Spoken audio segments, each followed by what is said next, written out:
Class 9th के science के chapter first का थर्ड पार्ट। और इस थर्ड पार्ट में हम क्या करेंगे, हमने पिछले वीडियोस में characteristics of particles of matter discuss कर लिए थे। बाकी 4 थे ना, उसमें से एक हम कर चुके हैं, बाकी 3 रहते हैं, तो उन तीनों को अभी कंप्लीट कर देंगे इस वीडियो के अंदर। देखो जो सेकंड है क्या बोलता है characteristic, the particles of matter have spaces between them. जैसे मैंने तुम्हें बताया था कि जो पार्टिकल्स होते हैं किसी भी मैटर के, उनके अंदर क्या होता है, स्पेस होता है। मतलब एक मैटर है, एक पार्टिकल है तो दूसरे पार्टिकल के बीच में जो होगा स्पेस होगा। अब इसको एविडेंस चाहिए ना भाई, साइंस एविडेंस के बिना मानती नहीं है। देखो अब आपको क्या करना है, बहुत सिंपल एक्टिविटी, घरेलू है, आप किचन में जाइए कर सकते हैं। देखो 100 ml ऑफ वाटर के अंदर 50 ग्राम ऑफ शुगर जो है आपको मिक्स करना है। जब आप 100 ml ऑफ वाटर के अंदर 50 ग्राम ऑफ शुगर मिक्स करोगे, देखो हमने ये सीखा है ना कि पार्टिकल्स होते भी है और वो टाइनी भी होते हैं। 100 ml ऑफ वाटर के अंदर पार्टिकल्स होंगे, वाटर के खुद के पार्टिकल्स होंगे, और 50 ग्राम शुगर है तो शुगर के खुद के पार्टिकल होंगे।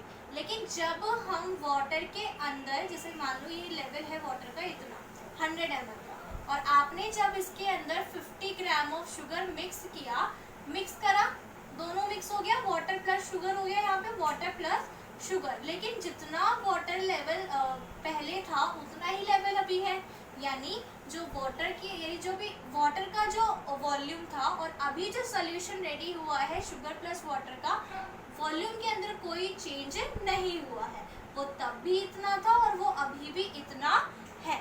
तो लेकिन हमने ये नहीं पढ़ा ना कि पार्टिकल्स होते हैं। अब देखो हमने ये पढ़ा है ना कि पार्टिकल्स होते हैं, तो क्या हो गया, जो वाटर के पार्टिकल्स थे उसके अंदर जो शुगर के पार्टिकल्स है, यानी जो उनके बीच में स्पेस था, उनके अंदर शुगर के पार्टिकल्स जो थे वो आके मिक्स हो गए। यही कारण है कि वॉल्यूम में कोई चेंज नहीं आया। अगर समझ आ ही गया होगा अच्छे तरह से, दोबारा बता देती हूँ। देखो ये थे, यहाँ पे वाटर है, ये वाटर के पार्टिकल्स है। जब आपने शुगर मिक्स किया तो ये पार्टिकल्स के बीच में जो स्पेस है वही शुगर के पार्टिकल्स जो है वो एडजस्ट हो गए, इसलिए वॉल्यूम के अंदर कोई भी चेंज नहीं आया। अब देखो इसके आगे नेक्स्ट वाला क्या बोलता है, the particles of matter are constantly moving. जो पार्टिकल्स है, जो ये पार्टिकल्स है मैटर के, वो हमेशा मूव करते रहते हैं। एग्जाम्पल, अब एग्जाम्पल इसके लिए भी आपके पास एविडेंस होना चाहिए। तो इसका एविडेंस क्या है, व्हेन वी लाइट और burn an incense stick, agarbatti in one corner of a room, it fragrance pleasant smell spreads in the whole room quickly. आप अपने घर के मंदिर में या अपने रूम में जब अगरबत्ती जलाते हो तो उसकी जो खुशबू है वो पूरे घर के अंदर चली जाती है। क्यों, देखो क्या होता है, मैं तुम्हें समझाती हूँ अच्छी तरह से। ये है अगरबत्ती, ये जली, तो इसकी जो फ्रेग्रेंस निकलती है, क्योंकि इसके पार्टिकल्स मूव कर रहे हैं तो तभी तो फ्रेग्रेंस फैल रही है ना। वो जो स्मोक निकलता है इसमें से, जो फ्रेग्रेंस निकलती है वो सब क्या करती है, वो मूव करती है, तो वो आसपास के सराउंडिंग में जाती है, और जो एयर के पार्टिकल्स है जो ऑलरेडी मूव कर रहे हैं वो उनके साथ जाके क्या हो जाती है, मिक्स। और फिर वो मिक्स हो जाती है तो वो पूरे रूम में या पूरे आपके घर के अंदर सभी डायरेक्शन में जाती है और आपके नोज तक पहुंच जाती है। When we light an incense stick in one corner of a room, its fragrance spread in the whole room quickly.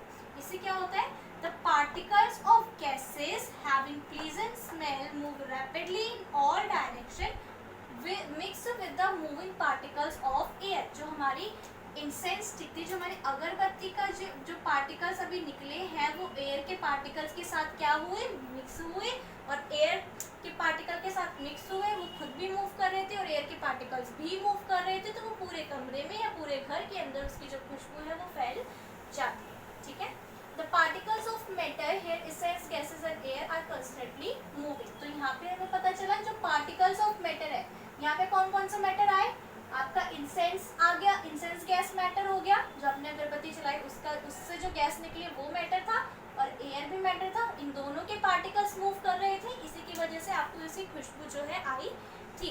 अब फोर्थ कैरेक्टरिस्टिक देखो क्या बोलता है, the particles of matter attract each अब ये जो पार्टिकल्स होते हैं वो एक दूसरे को अट्रैक्ट करते हैं, दे लव ईच अदर। देखो, there are some forces of attraction between the particles of matter which bind them together। एक काम करती हूँ, पहले ये देख लो, अगर तुम्हें नोट करना है तो वीडियो को यहीं पॉज कर दो और इसे नोट कर लो, क्योंकि मैं इस साइड का रब कर दूँगी। आपने नोट कर ही लिया होगा। अब देखो, the particles of matter attract each other. मैं तुम्हें ना सबसे पहले एक चीज़ बता देती हूँ कि एक फोर्स ऑफ अट्रैक्शन होता है। फोर्स ऑफ अट्रैक्शन जो होता है किसी भी मैटर के पार्टिकल को जोड़ के रखता है। जो पार्टिकल्स होते हैं, देखो, अगर पार्टिकल्स एक दूसरे से अट्रैक्ट ही नहीं होंगे तो मैटर बनेगा ही नहीं, कोई सब्सटेंस ही नहीं बन पाएगा, है ना। तो इसलिए पार्टिकल्स जो होते हैं फोर्स ऑफ अट्रैक्शन की वजह से एक दूसरे से मिलते हैं और कोई भी मैटर या कोई भी सब्सटेंस जो है बनाने में हेल्प करते हैं। अब यहाँ पे एक एग्जांपल है, उसको देखो। एग्जांपल में आपको क्या क्या लेना है? अ पीस ऑफ चॉक लेना है, अ क्यूब लेना है, cube of ice and an iron लेना। उनको क्या करना है? हैमर लेना, मम्मी से मांग लेना, उनको फर्श पे बैठना तोड़ने के लिए। मम्मी तोड़े तो मेरा नाम मत लगाना, ठीक है। चॉक लो, आइस क्यूब लो। देखो, चॉक लोगे फिर आइस क्यूब लोगे तो आइस क्यूब पिघल जाता। पहले एक चीज लेना फिर बाद में दूसरी चीज लेना। आपने चॉक ली, चॉक को जब हैमर से आपने बीट किया तो आपने देखा कि बड़ी जल्दी टूट गया, है ना। उसके बाद आपने आइस क्यूब लिया तो आइस क्यूब को ब्रेक करने में थोड़ा ज़्यादा टाइम लगा। फिर आपने आयरन नेल लिया तो आयरन नेल में तो आपके पसीने निकल गए, वो ब्रेक ही नहीं हो रही थी। तो इससे हमें पता चलता है कि जो चॉक था उसके पार्टिकल्स के बीच में जो फोर्स ऑफ अट्रैक्शन है, यानी जो वो पार्टिकल्स को एक दूसरे के साथ रहने वाली जो पावर थी वो थोड़ी कम थी, है ना। किसके कंपैरिजन में? आइस और आयरन नेल के कंपैरिजन में। वही जो आइस क्यूब था उसके अंदर थोड़ी सी ज्यादा थी, चॉक से ज्यादा थी। लेकिन वही जब आपने आयरन नेल लिया तो इन तीनों से ज्यादा निकली, ठीक है। मुझे लगता है ये समझ आया होगा आपको एग्जांपल। अब देखो, जो फोर्स ऑफ अट्रैक्शन होता है ना, अब फोर्स ऑफ अट्रैक्शन में फोर्स ऑफ अट्रैक्शन की वजह से फोर्स ऑफ अट्रैक्शन की वजह से ही जब पार्टिकल्स का एडजस्टमेंट होता है, क्या होता है? पार्टिकल्स का एडजस्टमेंट इन एनी मैटर। बोले तो कैसे? जैसे कि पहला आपने फॉर्म लिया, पहला कौन सा फॉर्म होता है हमारा? सॉलिड फॉर्म कह लो। जैसे सॉलिड के अंदर कोई सा भी ले लो, आपने सॉलिड के लिए आपने आइस क्यूब ले लिया या आपने वुड का कोई पीस ले लिया, तो जैसे ये था, तो इसके जो पार्टिकल्स होंगे वो कुछ इस टाइप से एडजस्टेड होंगे। इस टाइप से एडजस्टेड का मतलब है कि उनमें फोर्स ऑफ अट्रैक्शन इतना ज़्यादा होगा कि उनके बीच का जो स्पेस है वो बहुत ज़्यादा कम होगा या स्पेस नेग्लिजिबल होगा। सॉलिड के अंदर जो आपका फोर्स ऑफ अट्रैक्शन होगा वो बहुत ज़्यादा होगा, हाईएस्ट होगा, क्योंकि फोर्स ऑफ अट्रैक्शन इतना ज़्यादा है। तो इसकी वजह से जो क्या बताती हूँ, फोर्स ऑफ अट्रैक्शन इनका इतना ज़्यादा है तो ये एक दूसरे को क्या करेंगे?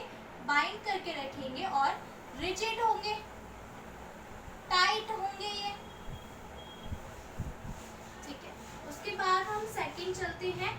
इसलिए इसके अंदर आप क्या कर सकते हो? चीज़ों को मिक्स नहीं कर सकते। आपने कभी देखा आइस के ऊपर आपने नमक डाला, नमक मिक्स हो गया? नहीं, वो पहले स्टेट को चेंज करता है। वो आइस जो है पहले स्टेट को चेंज करता है तब जाके मिक्स होता है। अब देखो, उसके बाद आप लेते हो लिक्विड में। लिक्विड के अंदर कैसा एडजस्टमेंट होता है?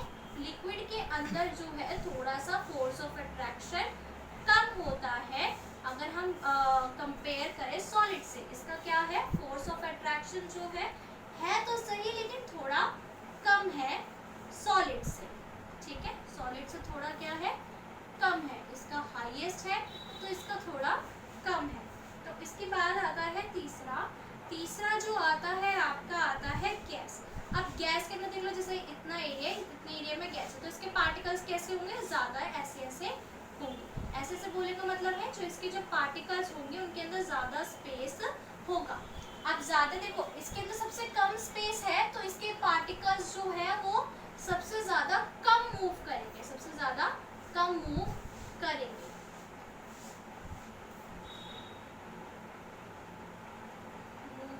बेटे?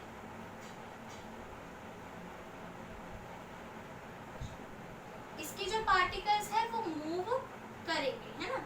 और तो जो गैस के पार्टिकल्स है वो तो बिल्कुल ही फ्लो करेंगे, मूव करेंगे, उनको जहां मर्जी है वहां मर जाएंगे। गैस जो होती है वो कभी रुकती नहीं है, एयर कभी भी रुकती नहीं है। अब ये फोर्स ऑफ अट्रैक्शन की वजह से ही जो होते हैं मैंने थ्री फॉर्म ऑफ मैटर जो है वो निकल सकते हैं सॉलिड, क्योंकि इनके बीच में जो फोर्स ऑफ अट्रैक्शन होता है वो सबसे ज़्यादा होता है।